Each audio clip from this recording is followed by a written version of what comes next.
Good morning, Ralph. Hope you're well. Good morning. Ready for 2020?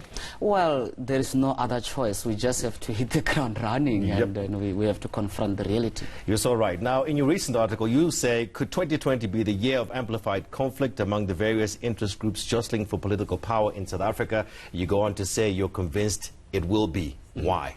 Well, I mean, if you look at what is happening within the society, you look at various stakeholders, being business, being within the ANC, the political elites within the ANC, and even across different political parties. I have never seen South Africans or this, you can say, stakeholders so far apart from each other. And look at how far the EFF is from the DA and from the ANC, all these three main political parties. But also, most interestingly as well, look at the media houses as well. It's like they are mutilating each other as well as they cover the issues in South Africa and so forth. But Rolf, the political parties should be far apart. I mean, different ideologies, shouldn't they be? They should be far from each other, but not to a point where everybody is just willing to walk away from the table. You do have a serious policy, I will say, gridlock in South Africa.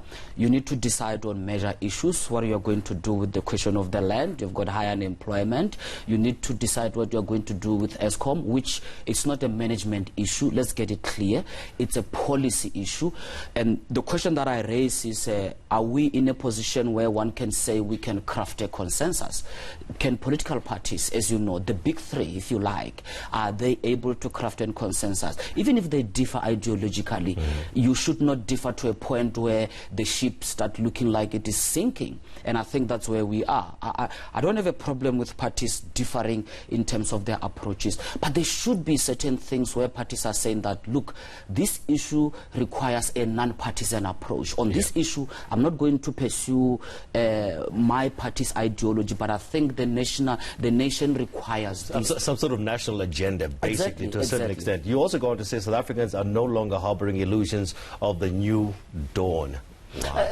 Look, I mean, it's the reality. I mean, look, the nation craft messages so that they can be able to understand any transition that is happening within the society. And the inauguration of President Ramaphosa's presidency gave that hope that maybe things will be done differently. Maybe there will be speedy responses to priorities. Maybe people thought that the president will be more hegemonic within his own party and even across the society, so that he can be able to implement what need to be an agenda, or maybe that grand agenda to bring people together and to steer things forward. And it's not working. And I think the president actually, I would say he's under siege, not only within his own party, but even when he speaks out openly, there seems to be more suspicion to say that, but Mr. President, it seems as if you are not really showing that firm hand. You are not really fully in charge. It seems as if the president is just managing a crisis. Okay, so the January 8th statement, the ANC is preparing for those celebrations, 108th anniversary, basically. What are we expecting in that particular statement? Will the president be speaking to the party or to the nation? What does he do? Look, usually the January 8th is a party platform. It's an ANC platform, one of their rituals, if you like, over the years, where the president outlines what is it that the party will be focusing on, speaking to the members of the party, rallying members of the party.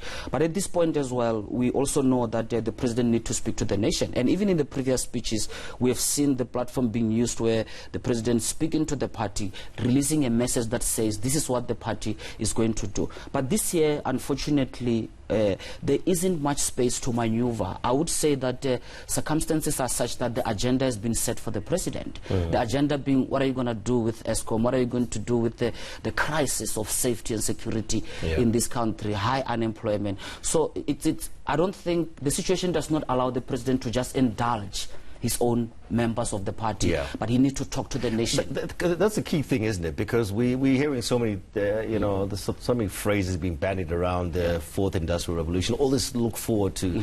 There's so many nuts and bolts that are not fixed. The daily issues, the issues that really matter when I get home today. Those are the things that people want to hear about today, aren't they? Exactly. I mean, governments often get tempted to talk about 2050 plan, whereas now people are looking into what they consider to be their immediate needs. I mean, the president often talks about this fourth industrial revolution. I'm not saying those things are not relevant, but at this point, people are just trying to get home with their cell phone in the pocket. Yes. You know, to make sure it's not stolen, to ensure that there is safety and security. So the basics are so demanding now that the environment, the circumstances does not allow anyone to actually indulge. I mean, people are not interested in the president building a rocket and so forth. People want to know that, but Mr. President, the crisis of youth unemployment, what are you going to do with rural economic development? Are we going to have the lights on so that we can even switch on those computers and figure out what is fourth industrial revolution? Interesting stuff. Thank you so much, Dr. Ralph Mathekga, political analyst. You were saying South Africa braces itself for a tough 2020 politically and economically. Thanks for the good news. Cheers. All right.